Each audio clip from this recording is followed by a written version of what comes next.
Ebusua me mamo aha anaasɛ me mamo nyinaa kwaba. Ene so so yɛatena se yɛde adesua foforɔ na de brɛ mo. Ene yɛhwɛ otumfo ɔsɛe yɛ wakoto ɛne yɛde ne ho abakɔsɛm de brɛ mo. Nti bɔ mmɔden so bɛtena se na ade yɛbɛsua no nso me ne omienu nyinaa yɛasua ebie. Ene me ne gye no afom ɛne yɛasa atena se yɛde adesua no de brɛ mo. Kae sɛ deɛ no deɛ ɛyɛ maame Fozia. Nti yɛn ayɛ ho mmra na yɛma no atena se.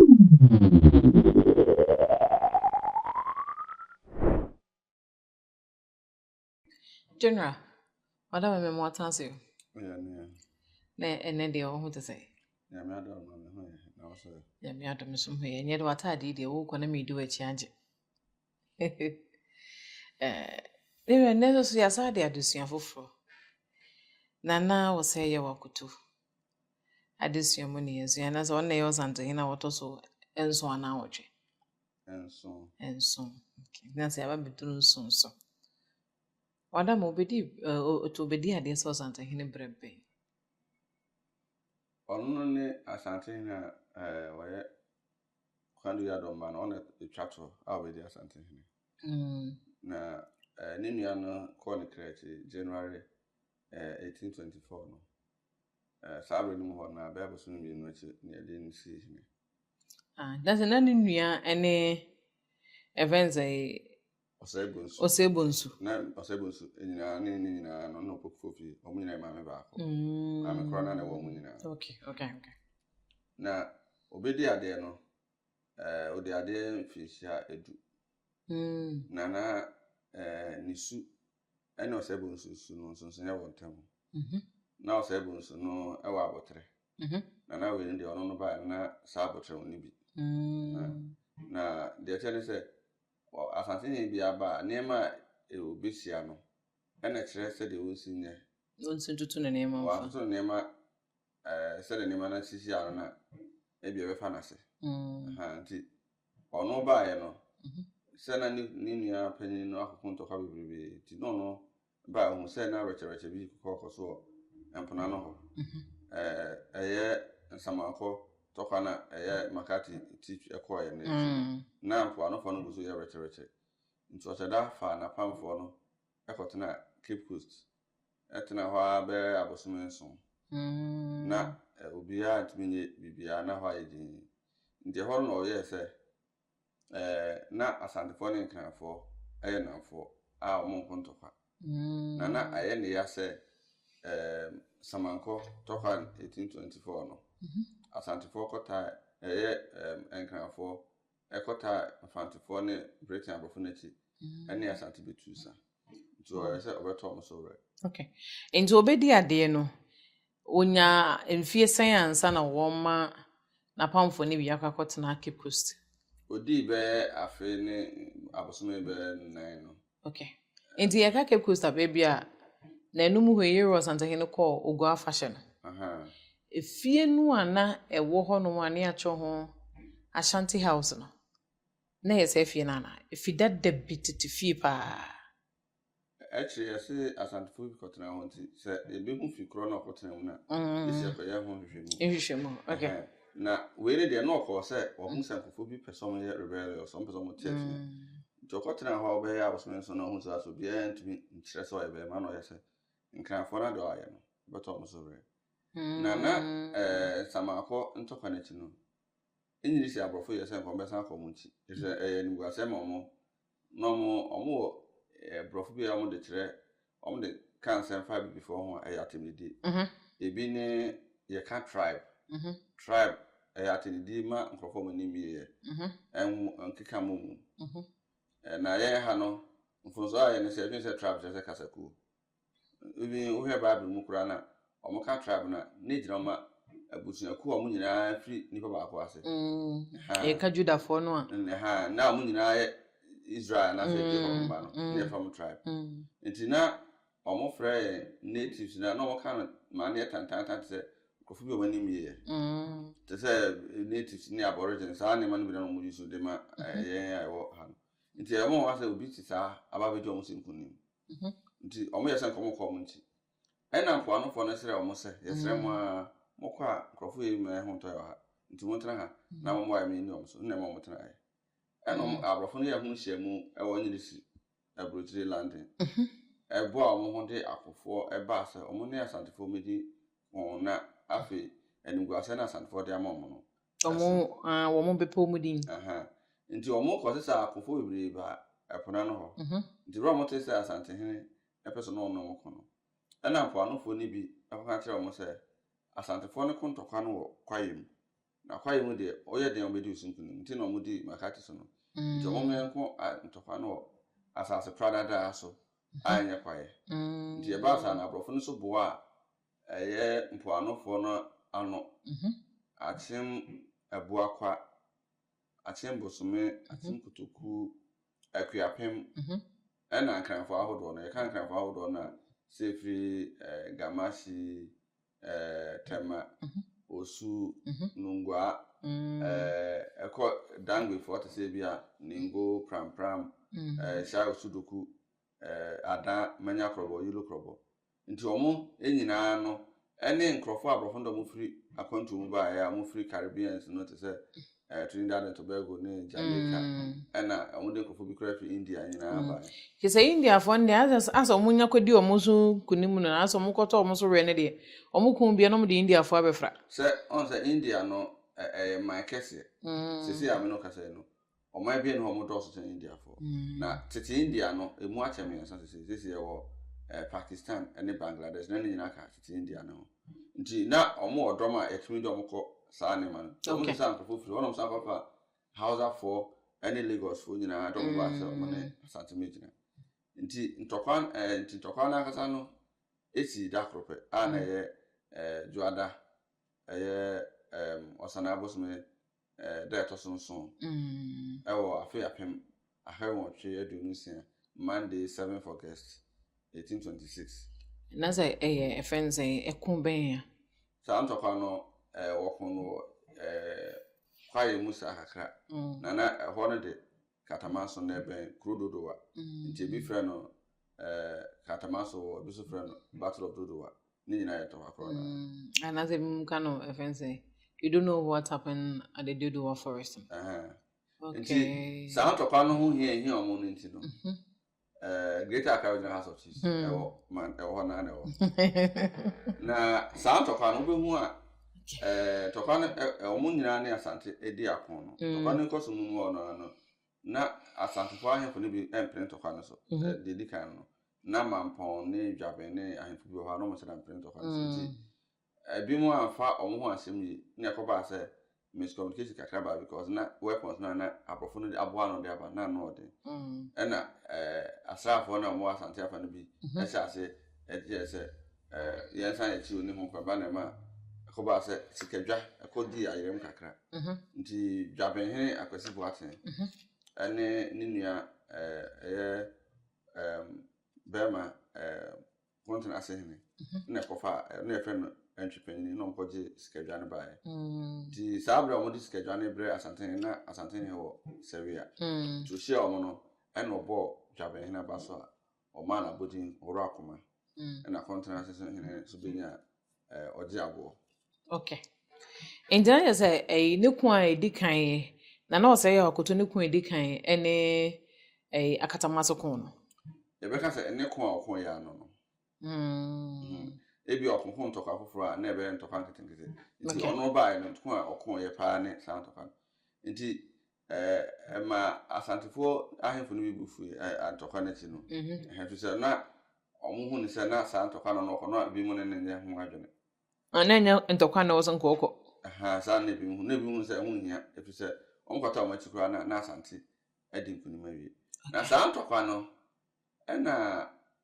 nkrofo I form several misconceptions if I'm talking no ebi ni say Britain any did talk any kokon ye eno nti 1896 Britain for bebo saa ahemfo no kokon talk ni ebi aba so na asimo bokwa na asante atore adehye mema na asenti na obakra na yo mohene saa bre no ana friend okuya nti oma saa 1886 no nkuro na ekokon tokwa na ma asante ni nyina no obi ahia no te asesa abre no ye ma na bodin ana yatro ye ma na medal yatro so Ashanti 1896 na overhead asese no ebedi mfiche aha no August for akuapem hene episode so na ne Asante kon ye akuapem late akuapem bekum hene onso person so na Asante na kon ye e na akọ late ni mu ho na late kuba ase for so person so mo hene so na ne Asante kon ye na akọ so a nungwa manche so person so na ne Asante kon ye omo ka no obia no ha o na ne Asante kon ye Ghana ye franka no kokọ na ewu no mejidi say Asante free say kasakuo bia ni Ghana ha oni abrofo gina ekontokwa Asante kon omo maka ni nyina no ekosha abrofo achi na ne Asante kontokwa kasakuo bia ni Ghana ha ono se ni kromfo eni abrofo kontokwa so mo pefa ho de amomo nemu omo ekosha abrofo achi na omo bo abrofo so omo ne Asante kon enti ntokwa no ekọ awie no ena ibinya apam ewo ho Enti za apam ne nyina no esi na o say ya wakoto abreso ni nyina eso say ya wakoto abreso okay enti omo kokon na wo mo eba wo nchi no omba he na ne mate sen na ebreben na abrofo ne den hye foforo bae omo kontokwa no 1826 no ena abrofo ne kan say oso mo tena say ya apam na afi yehu baby a ewosa asundwe ba nti omanye sa hye na mfinu ansa na Commander Hill edi enu amoma hye no 1831 nti efre sa hye no Treaty of 1831 na sa treaty no emunse bi ni say Asante he de gold skahoko 6000 ounces ebebre broni no de ato ho no say emfinsi edi enimu no onkontokwa bi emfinsi anu so de gold be ma no ebio Asante he fa na busuafo mienu emre broni na so ankontokwa na no de busuafo na bre na somdwem to de ni nua panini eba ba ko no so ne ba a na hwe ba ko osu nkantabisa ene osu ansa ne don koma broni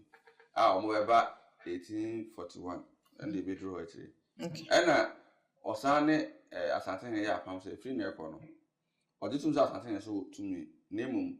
ensase na ewo pra na chi no ma wontwa eya na mtesa amanfo ka bibi se Asante he ntwa pra biabi asem ni free ni o ka se ma wontwa pra no e kire se e free sa abra na ekọ no ensase na ewo pra na chi no de eta achim mu nyina no wontimi ni won so many omo fa ho die nti eno nti na wontwa pra na no kire se wontwa pra if so mo ya pam no otwa pra no ne be ya pam no o ko se twa pra ne ba Asante me ana free ono Asante ni bi oba bia no obapo anu a epra na no twa lese de ha na won ka ne se opem so se bi oto ewo prem ina so Asante he no to so ensu ni lese won na atwa kokko eje amama ni nyina de be ka Asante ho ndin ko won twa ko won dimi ntwa kokko omo ka bi se aha bia ni se okay if so say bonsu ekopo no okopo anu ho no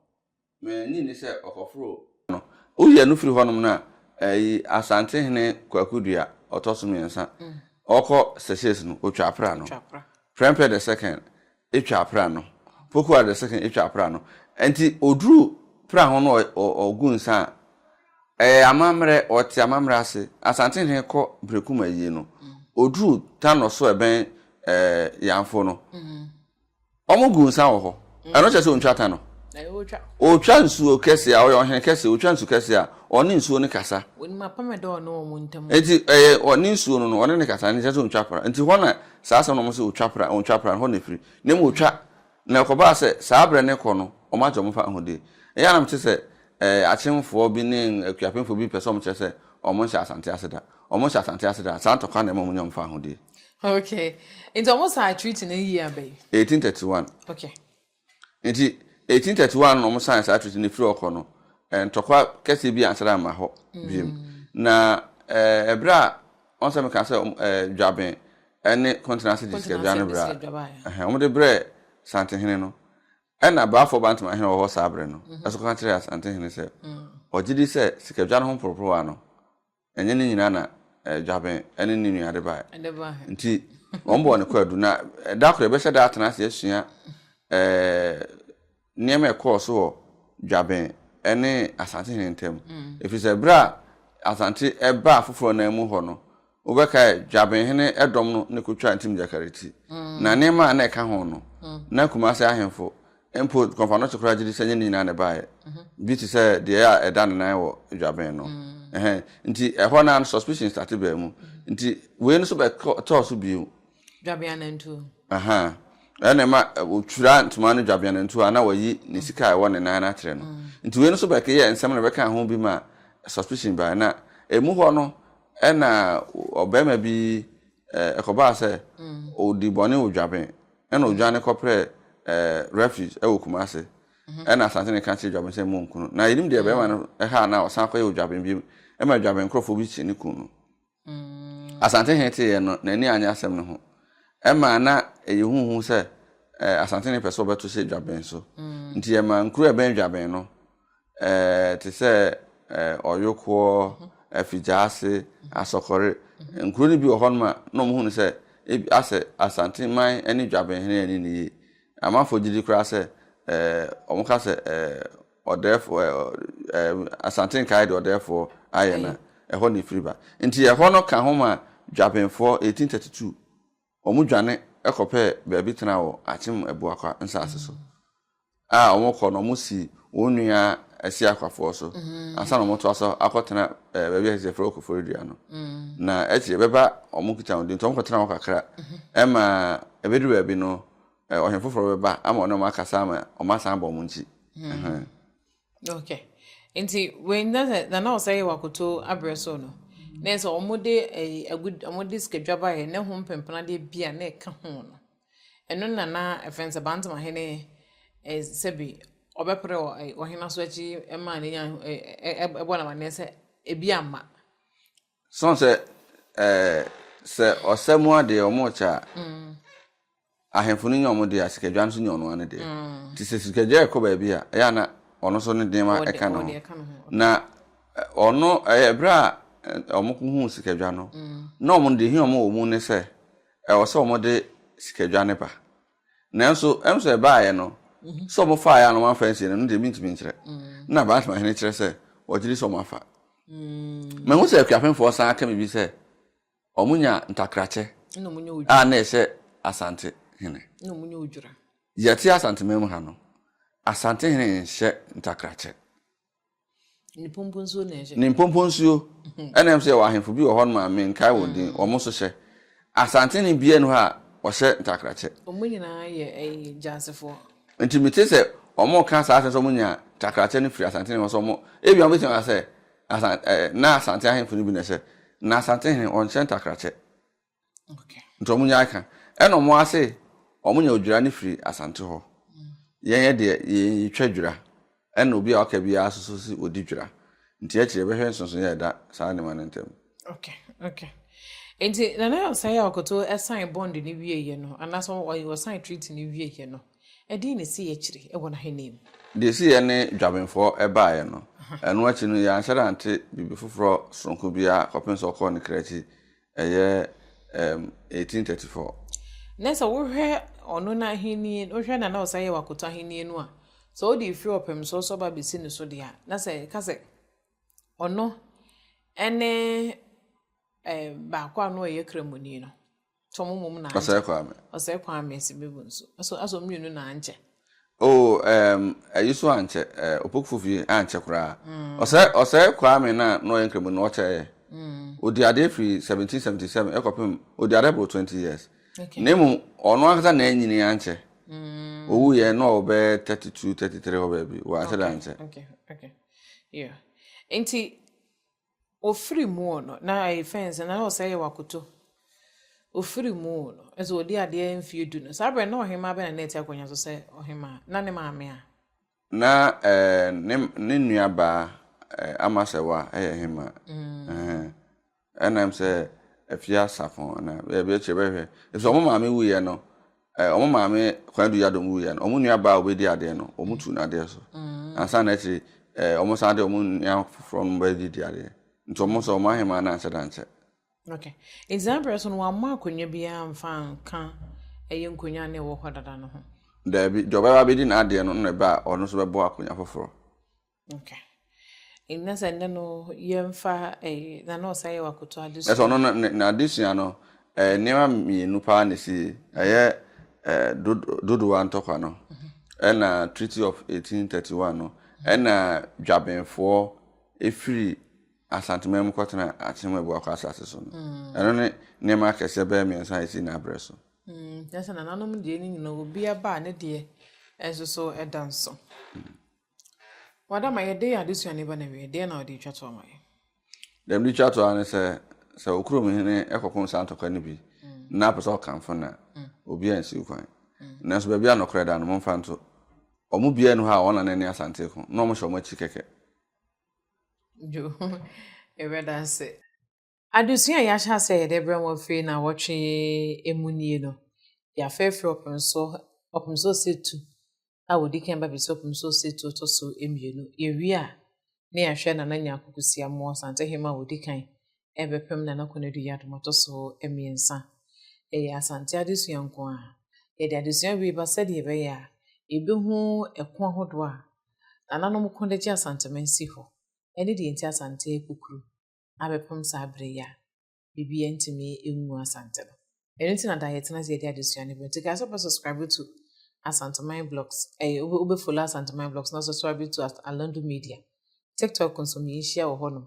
Near Fadisian Kwa and Famro. General Medasi. If you don't put your coupon yard, maybe share.